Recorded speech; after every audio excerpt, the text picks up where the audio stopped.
बड़े सिद्ध महापुरुष हुए।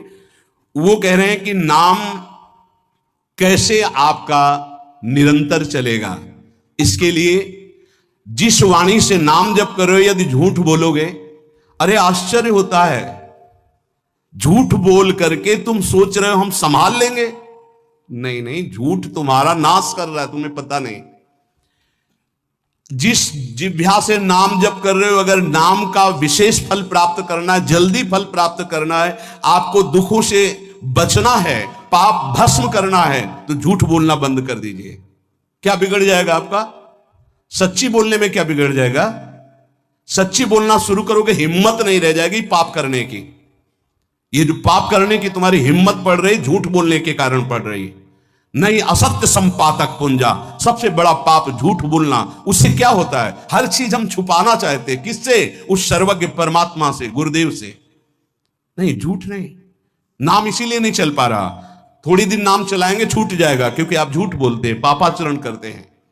अगर नाम को चलाना है तो नारायण स्वामी जी कह रहे हैं, पहली बात मौन का आश्रय लीजिए, कम बोलिए, अधिकतर चुप रहना सीखिए, तभी नाम चला पाएंगे। जो कार्य कर रहे हैं आप उस पर ध्यान दें, उस कार्य को एकाग्रता पूर्वक करें, वाणी को मौन रखें, उस वाणी से धीरे धीरे नाम उच्चारण करें। कम से कम 24 घंटे में 4 घंटे मौन का तो सबको अभ्यास कर लेना चाहिए। 24 घंटे में 4 घंटे मौन का। तो ऐसे ऐसे बुद्धिमान हो कहेंगे हम 6 घंटे मौन रहते हैं। कब? बोले जब सोते हैं तब। आप 4 घंटे कह रहे हो, हम 6 घंटे मौन रहते हैं। 24 घंटे में हम 6 घंटे मौन रहते हैं, बहुत बुद्धिमान है। बोले आप 4 घंटे कहते हो, हम 6 घंटे मौन रहते हैं। तो कब आप मौन रहते हैं? बोले जब सोते हैं तो 6 घंटे सोते हैं, मौन ही रहते हैं उस समय। मौन जागृत की कह रहा हूं, 4 घंटे का। नारायण स्वामी के बहुत बड़े महापुरुष हुए, तुम 4 घंटे मौन का अभ्यास करो, ऐसा निकालो 2 घंटे, 2-2 घंटे करके 24 घंटे में 4 घंटे मौन। उस समय हम किसी से बात नहीं करेंगे, नाम जप करेंगे। कार्य करो, कार्य करने के लिए मना नहीं कर रहे हैं, कम बोलो। आजकल लोग अपनी जीवनी शक्ति को बोलने के द्वारा बहुत नष्ट कर रहे हैं, व्यर्थ की बातें करते रहते हैं। 4 आदमी चल रहे हो, आप पीछे चलिएगा, सुनते, बेमतलब की बातें। नाम जप नहीं होगा, वो डिलीट नहीं होंगी, वैसे ही बनी रहेंगी, अगले जन्म के लिए तैयार हो रहा है। इसलिए नाम यदि सिद्ध करना है, नाम का फल लेना है, नाम का आनंद लेना है, तो वृथा भाषण बंद करो, बेकार की बात बंद करो। जितना कम बोलने से काम चल जाए उतना। सामने वाले को बोलने दीजिए, आप बीच में नाम चल रहा है, जी नाम चल रहा है। जब कोई आवश्यक बात हुई, पवित्र शब्द बोल दिया, नहीं चुपचाप सुनो। उसको लग रहा है कि आप संभाषण कर, मान लो रिश्तेदार है, नातेदार है, मित्र, अब आप व्यवहार में हैं, आप सीधे ये तो नहीं कह सकते हमसे बात मत करो, नहीं, हाँ बात कीजिए, लेकिन आप कम बोलिए, उसको बोलने दीजिए, आप नाम जप कीजिए, जरूरत भर बात कीजिए। बात में भगवान की चर्चा हो तो कोई बात नहीं, अगर प्रपंच की चर्चा है तो बचने की कोशिश कीजिए। अपने संबंधियों, अपने दोस्तों, अपने व्यवहारियों से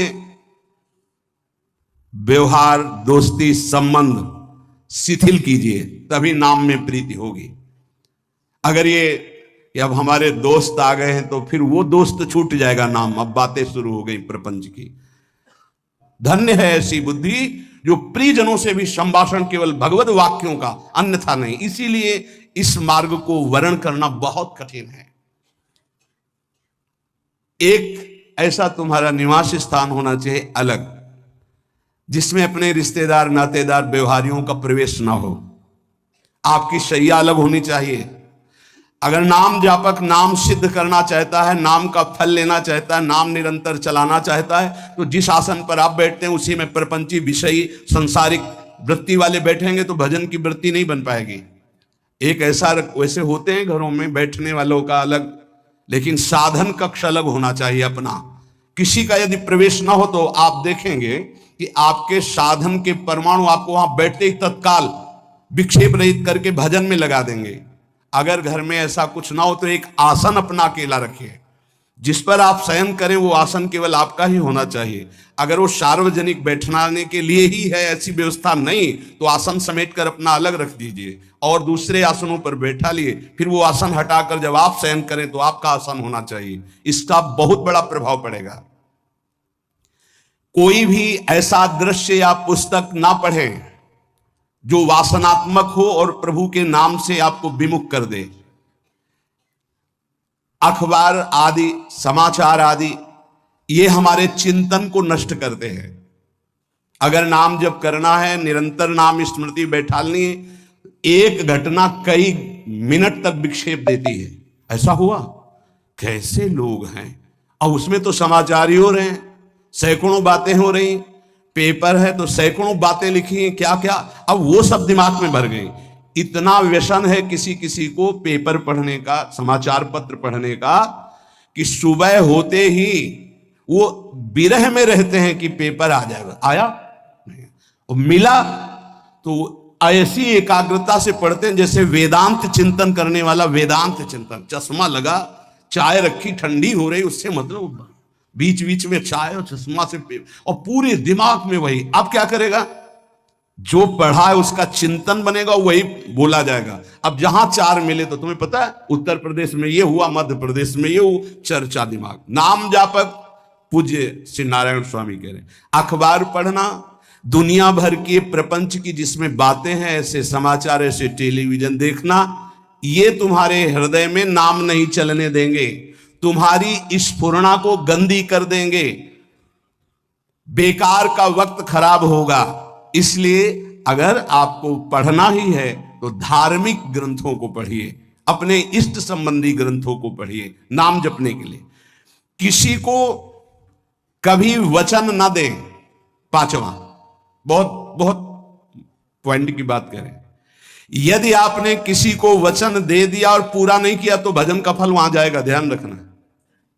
यही हमसे सब त्रुटियां होती रहती है अपने लोगों से। जाओ आज से बाद वचन दे दिया, हम ऐसा नहीं करेंगे, नहीं करेंगे चाहे मर जाएं। और अपने लोग ऐसे फिसड्डी हैं कि शाम के वचन देते हैं और सुबह फिसल जाते हैं, 2-4 दिन बहुत चला, फिर फिसल जाते हैं। बोले कसम से आज से ऐसा नहीं करेंगे। तो आप इसको खिलवाड़ न समझे, आपके सुकृत नष्ट हो रहे हैं, वासना आपके सुकृतों को नष्ट कर रही। दूसरा, जैसे आपने किसी से कहा कि मैं शाम के 5 बजे आ जाऊंगा, तो 5 बजने में 5 मिनट कम होने पर आपको पहुंच जाना चाहिए, 5 मिनट ओवर होने पर नहीं, उसके पहले ही आपको ऊपर। ये संतों के जीवन में देखा गया है। समय का बहुत बड़ा जीवन में अस्तित्व है। अगर आप किसी को समय दें, फिर उसमें प्रमाद स्थिति नहीं होनी चाहिए। 5 मिनट पहले पहुंचिए। समय दिया है किसी को तो 5 मिनट पहले उसको इंतजार ना करना पड़े। रात को सोते समय नाम जापक उपासक विचार करें, मेरा नाम किन किन कार्यों में छूटा, मेरे से कौन कौन सा पाप हुआ, मैंने कौन सी आज गलती की जो नहीं करना चाहिए, और उसे डायरी में नोट करें। नारायण स्वामी कह रहे हैं दूसरे दिन सावधानी पूर्वक वो गलतियां ना होने पाए जो हमने आज की। जब उपासक सत्य बोलना स्वीकार करता है तो उसके हृदय में डर जागृत हो जाता है। ध्यान रखना, डर ये माया के द्वारा प्रेरित है। अगर व्यापार में सत्य बोलेंगे तो पैसा अधिक नहीं आएगा, अगर हम सत्य बोल दिए तो डांट लगेगी, अगर हम सत्य बोल दिए तो सब लोग जान जाएंगे मैं ऐसा गंदा हूं। सच्ची मानिए, सत्य बोलने का नियम ले लीजिए, आप निष्पाप हो जाएंगे, आप महात्मा बन जाएंगे अंदर से, कोई भी पापाचरण आपके जीवन में नहीं रह जाएगा। भगवान का नाम सत्य है, उस नाम को चलाने के लिए झूठ बोलने वाला नाम को कैसे चला सकता है। सत्य बोलने से यदि तुम्हारा नुकसान हो रहा है तो तुम सह जाइएगा। नारायण स्वामी कह रहे हैं उससे बड़ा लाभ आपको श्री भगवान प्रदान करेंगे। आप सत्य बोलिए। आजकल भगवान पर विश्वास नहीं, इसलिए झूठ पर विश्वास है। कलयुग की ऐसी प्रेरणा है कि सब झूठ बोलने लगे हैं, कोई डरता ही नहीं झूठ बोलने में। पूरा का पूरा, जैसे नहीं कहते कुछ तो सत्य होगा, ऐसे ऐसे महानुभाव हैं कि 100% झूठ बोल जाते हैं, 100%। धन्य है मोबाइल जो झूठ बुलाने में बहुत प्रवीण है, बहुत प्रवीण है। अरे भाई हम नहीं मिल सकते, आज हमारा मन नहीं है, खत्म खेल हो गया, सत्य बात है, नहीं मिल सकते आपसे, मत उठाओ फोन। अगर तुम्हें झूठे ही बोलना है तो फोन क्यों उठाओ? नहीं बोलेंगे, नहीं उठाएंगे तो समझ जाएगा कि उनकी रुचि नहीं। ये झूठ क्यों बोलना, सत्य बोलो। झूठ से यदि आप बच गए तो आपके जिह्वा पे नाम निरंतर चलने लगेगा। ये झूठ ही नाम नहीं चलने दे रहा। असत्य आचरण, छुपाने की वृत्ति, असत्य भाषण, ये नाम में प्रीति नहीं। किसी को भी फुसलाने के लिए झूठ मत बोलिए। सत्य बोलने का अभ्यास कर लिए तो पापी जीव भी महात्मा बन जाए। सत्य आवश्यक है। एक बड़े कागज पर ऐसी जगह लिख के रख लो जहां तुम उठते बैठते देखते हो कि मुझे सत्य बोलने का नियम लेना है, झूठ नहीं बोलना है। सत्य साधन कर लो, फिर देखो नाम कैसे चलता है। तपस्या, बड़े बड़े पुण्य, बड़े बड़े तीर्थ स्नान उतना पवित्र नहीं करेंगे जितना सत्य बोलने से होगा। पर बहुत कठिन है इस समय सत्य बोलना। मतलब बात बात पे असत्य का ही बर्ताव हो रहा है, असत्य का अच्छा, ये कोई संसारी आदमी में नहीं, कुछ ऐसे होंगे जो सत्य की वार्ता करते नहीं। प्रायः क्या जाता है, झूठ बोलने में बोल दिया और सामने वाला राजी हो गया, हम निकल गए। लेकिन सत्य ना होने के कारण आप में सत्य आचरण, सत्य स्वरूप भगवान का नाम, भगवान को कहा गया सत्य नारायण, वो नाम नहीं चलेगा। भजन करने का पहला साधन है सत्य बोलना। जबान से सत्य बोला जाए। और भजन की संख्या प्रारंभ में जरूर लेनी चाहिए। यदि 10 माला का नियम लिया, 20 माला का नियम लिया, तो उसे निर्वाह करो। जैसे यहां शरणागति मंत्र मिलता है तो 11 माला प्रारंभ में दी जाती है कि आपको करना ही है, ज्यादा हो जाए वो ठीक, 11 से कम वो कभी जीवन में नहीं। अपने जीवन में गुरु आज्ञा 11 माला तो करनी है, हर समय करना है। पर ये मन थोड़े दिन तो नियम में चलेगा, इसके बाद छोड़ देगा। दीक्षा तब लेनी चाहिए जब गुरु आज्ञा पे चलने की हिम्मत हो, नहीं तो ऐसे ही नाम जपो करो। और जब नियम मिल गया 11 माला तो चाहे प्राण निकल जाए, हमको 11 माला पूरे करने, प्राण निकलने तक गुरु आज्ञा का पालन करना है। यदि आप नाम जब अधिक मात्रा में नहीं करेंगे तो जो आपको नाम मिला है उसका फल आपको अनुभव में नहीं आएगा। क्यों? क्योंकि नाम का हिस्सेदारी होती है, भजन की हिस्सेदारी होती है। जैसे किसी ने प्रणाम किया, वो भजन लिया। गृहस्थी को इसीलिए मना किया कि रास्ते में परिक्रमा मार्ग में हलवा पूड़ी ये सब बट रहा है, हाथ मत फैलाओ। वो दान कर रहा है, सुकृत कर रहा है, और कोई दूसरे ले विरक्त आदि। आप अपने भूख मिटाने के लिए 4 रुपया के चना लेके भले पालो, लेकिन दूसरे के द्वारा दिया हुआ हलवा मत पाओ। यहां धाम आए हो, भगवत कमाई करने आए हो, यहां नाम जप करो, कष्ट सहकर परिक्रमा दो। हो सके 4 रुपए की वस्तु लेकर के आप पशु पक्षियों को पवा दो, किसी एक का पेट भर। तुम मत पाओ दूसरे का। तुम चाहो तो उपवास कर सकते हो, या प्राण पोषण के लिए रूखा सूखा थोड़ा खा लो। ये दूसरे के आराम से धाम में हम आए 2-4 दिन खूब खाए पिए नहीं, भागीदारी हो जाएगी तुम्हारे पुण्यों की। वहां ऐसे फ्री नहीं है कुछ। भजन का भागीदार राजा भी होता है, जिसके राज्य में रह रहे हैं। जो अन्न देता है वो भजन का, जो वस्त्र देता है वो भजन। इसीलिए गृहस्थ को कहीं कुछ भी स्वीकार नहीं करना चाहिए। ये बहुत ध्यान रखिए। अगर आप कहीं तीर्थ साधु आश्रम कहीं जाते हैं, कोशिश कीजिए कि किसी से सेवा ना ले, और अगर सेवा ले तो उसके अनुसार फिर अर्थ दे दे। अगर आपने वहां भोजन पाया, पान पाया, तो उसके अनुसार सोच ले कि अगर हम इतना खरीदते तो कितने का मिलता, वो दे दिया तो आपका भजन बच गया। कभी आपको कोई प्रणाम नमस्कार करे, तत्काल बराबर प्रणाम करो। किसी को अपना भजन का हिस्सेदारी नहीं, सबका मंगल हो। ये भजन जितना बढ़ेगा तो आपको भगवदाकार कर देगा। दिन रात 24 घंटे में 21,600 श्वास चलती है। 21,600 श्वास में 6 घंटा तो सोने के चले जाते, उसमें तो चेतना नहीं रहती। अब हमको अगर 21,600 नाम हमको जपने को मिल जाए तो हमारी हर श्वास सार्थक हो जाए। जो हम 5-6 घंटा सोते हैं उसमें जिनका अभ्यास है तो बात अलग है, नहीं तो वो व्यर्थ जाती हैं। तो हमें एक श्वास में कई नाम जपने का अभ्यास करना चाहिए, जिससे 200 माला फेरने पर ये 21,600 श्वासों की गणना पूरी होती है। अगर हम 200 माला का नियम ले तो इतना हो सकता है। तो हमें लगता है अगर हर समय माला नहीं ले सकते तो श्वास वाली माला बहुत अच्छी रहती है। श्वास में 4 बार खींचो, 4 बार नाम लेते हुए छोड़ो। दूसरा साधन, एक छोटी माला ले ले, जो आजकल तो काउंटर चला है, काउंटर में ज्यादा सुविधा संसार उनके क्रियाओं में रहने वालों को होती कि किया अपनी जेब में डाल लिया। तीसरा साधन वो बहुत कठिन है, मन की वृत्ति से नाम जप करना। माला, श्वास और मन की वृत्ति, उसमें श्वास की भी गणना का ध्यान नहीं रहता, उसमें केवल चिंतन होता है, चल रहा है। पर ये आखिरी स्थिति होती है, इसी के बाद वो परिपक्व अवस्था को होता है। जिह्वा से धीरे धीरे नाम उच्चारण करते हुए, ये पहला अभ्यास है। प्रारंभिक को एकदम मानसिक में नहीं पहुंचने की चेष्टा करनी चाहिए, 2-4 नाम के बाद मन प्रपंच में फंसा देगा। दूसरा अभ्यास कंठ से में, जैसे हम जिह्वा से राधा वल्लभ सिंह, राधा वल्लभ सिंह, राधा वल्लभ सिंह, इसे वाचिक जप कहते हैं। मंत्र नहीं होगा, ऐसे नाम होगा। फिर उपांश ऐसे, फिर कंठ से चलता है, फिर हृदय से चलने लगता है, फिर नाभि से चलता है। जिसका नाभि से चलने लगता है उसका परावाणी के द्वारा भजन, वो सिद्ध पुरुष कहा जाता है।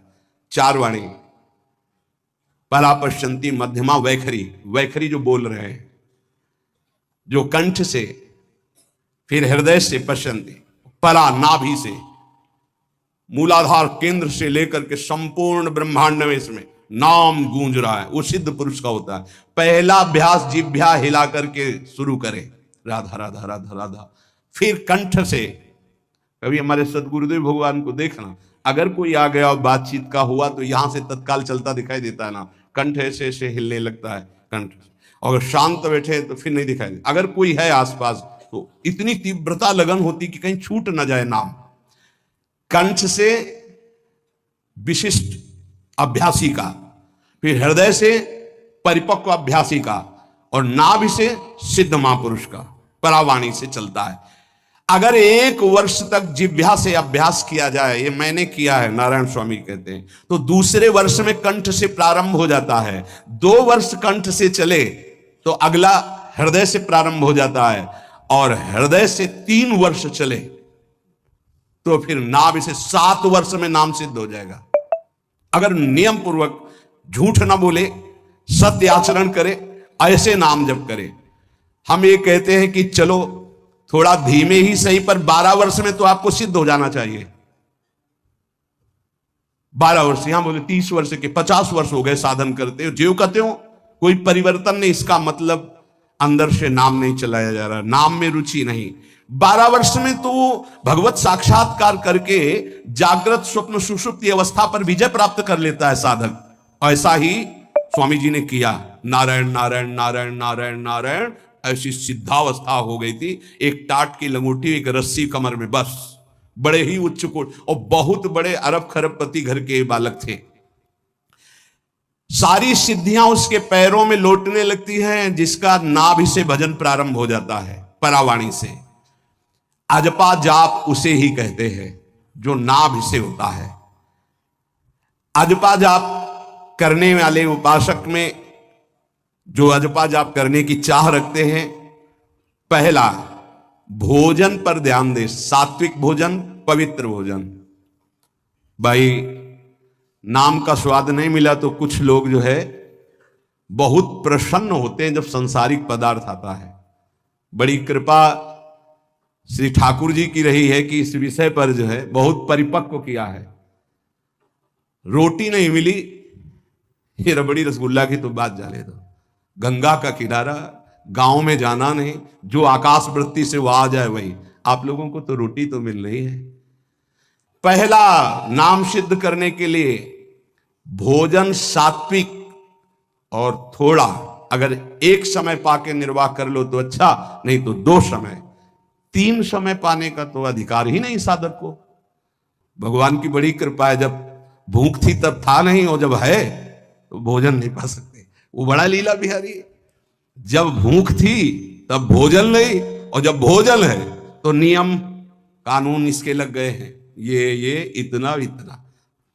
दूसरा, पहला भोजन पर पवित्र। देखो, नाम जप के लिए बहुत आवश्यक है। यही जीवन है कि अगर आप नाम जप करने लगे तो हमारा बोलना, हमारा जीना सार्थक हो जाएगा।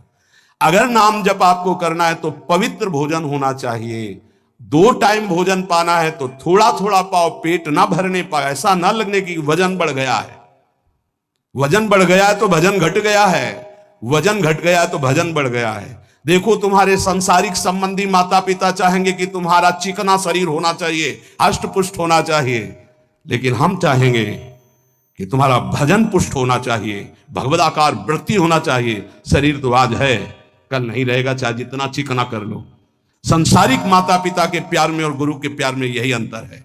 वो आपके स्वरूप को पुष्ट करेगा तो शरीर तो अपने आप, मन प्रसन्न है तो वो स्वस्थ है, अस्वस्थ होने पर भी स्वस्थ है। अगर शरीर स्वस्थ है और काम वासना है, नाना प्रकार की चिंताएं, ये थोड़ी माता पिता दूर कर पाएंगे। वो तो तपस्या और साधना से ही दूर होती है, ध्यान रख लीजिए। अधिक भोजन पाना, शरीर को बहुत पुष्ट बलवान कर लेना, तो हर इंद्रियों को भोग देना पड़ेगा आपको। वो कोई तपस्वी होता है, जो तपस्वी होता है वो संयमी होता है, जो संयमी होता है उसके चर्बी नहीं होती, ध्यान रखना। युक्ताहार विहार से, प्राण पोषण के लिए केवल शरीर में अन्न जाए तब नाम में प्रीति होगी। खाते खाते अनेकों जन्म व्यतीत हो गए, वर्षों व्यतीत हो गए, अरे अब तो भजन कर लो, कहां तक खाओगे? ये नरक कुंड है, डाला विष्ठा बन गया। नींद, एक नियम बना लो कि इतना ही सोना है। पता नहीं सोने में कौन सा सुख, नींद में केवल एक बात का सुख होता है, आपका संसार का चिंतन नहीं होता, तो आप जो शांत रहते हैं वो सुख होता है, लेकिन वो तमोगुणी सुख है।